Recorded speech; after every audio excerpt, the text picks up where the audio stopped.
तो hello everyone, आज हम करने वाले हैं transcription number 52 at 80 WPM. Your dictation will start in 3 seconds. 3, 2, 1. Sir, 2007 has been a year of persistent challenge and of determined response by the government.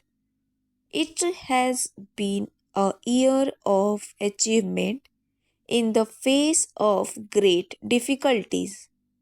Some difficulties were caused by disruptive force within the country, some difficulties by disruptive forces inspired from abroad, and some difficulties were caused by the weather.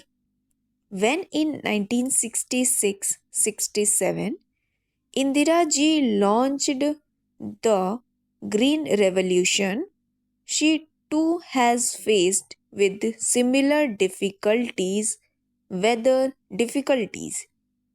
It was her farsightedness that has given our economy the strength and resilience with which it has met the present crisis, with which we have been able to meet the present crisis entirely through our efforts and our endeavor.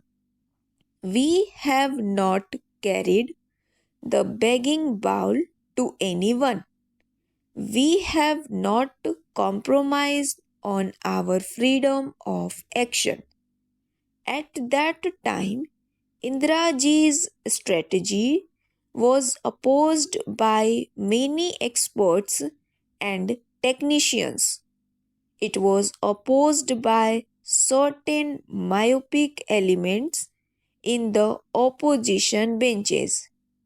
Indira ji prevailed because of her faith in the efforts of our Kisans, because of her confidence in the ability of our scientists, because of her trust in the performance of our extension workers.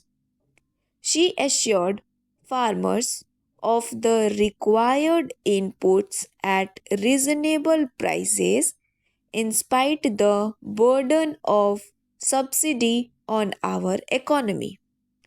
She gave the farmers remunerative prices as the cardinal principle of the new strategy.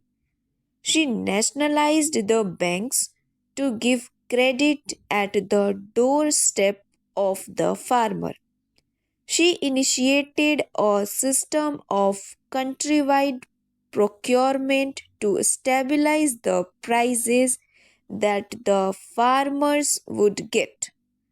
Indira ji ensured that her strategy looked to the interests of all sections of our rural community, not just the farmer, but also the small and marginal cultivator, landless laborer, and even the rural artisan.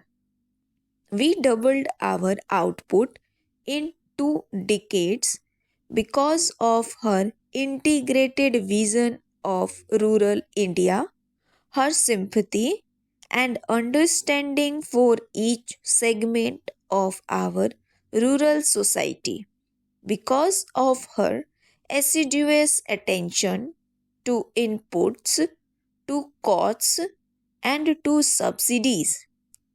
Today, after 4 years of bad monsoon, 2 years of poor rains, followed by 2 years of severe drought, we can hold our heads high and look to the future with confidence, because Indira ji laid the foundations which were sure, sound, and secure.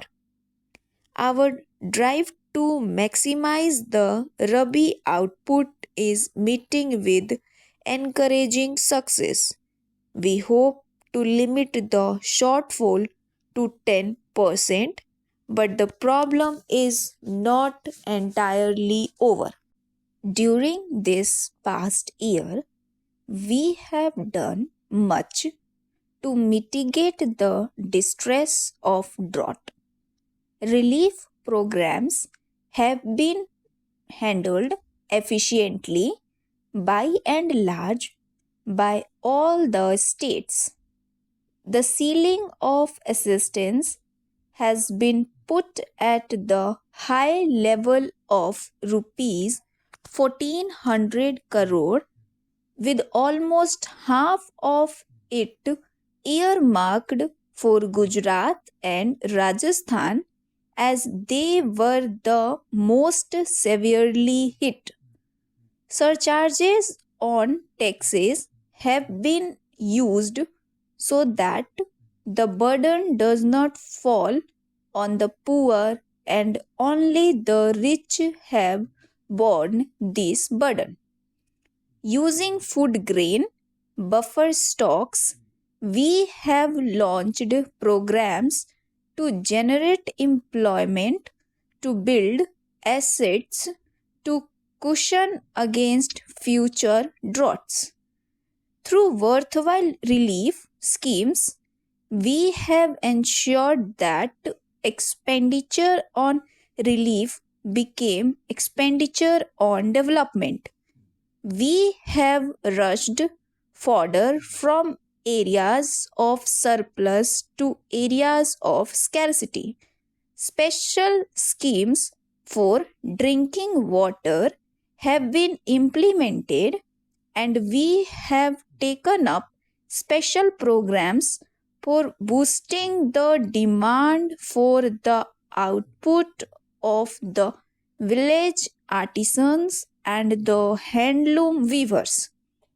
This is especially important because these are sections who normally get left out, and they face very severe consequences of the side effects of a drought. The genesis of the Green Revolution was the scientific breakthrough which brought in new hybrid seeds. It was also a complete package of inputs to the irrigated land, leading to self sufficiency in food grains. We must now ensure that there is no leveling off of our food grains production. The scientific community must be galvanized into providing answers to the next phase of the Green Revolution, of taking it to new areas, expanding it to new crops, and making it resilient to the vagaries of the weather. Already, the special rice production program is spreading throughout eastern UP and is changing eastern UP into the new granary of India. Dryland farming has been boosted by the technology mission on oilseeds and by the national project for pulses.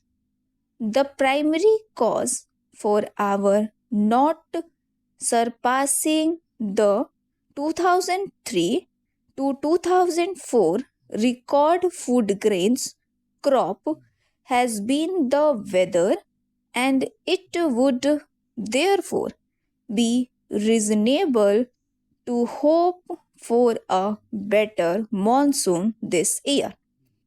Our objective must remain to regain the momentum of the 10th plan in the 11th plan.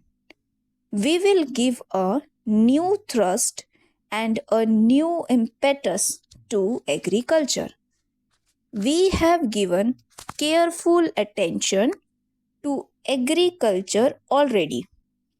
I have held review meetings at various levels and I have given specific directions to the Planning Commission to revamp the plan for agriculture. I have instructed them to recorder the priorities to give agriculture the highest importance. I have asked them to furnish a detailed district wise crop plan for the coming season.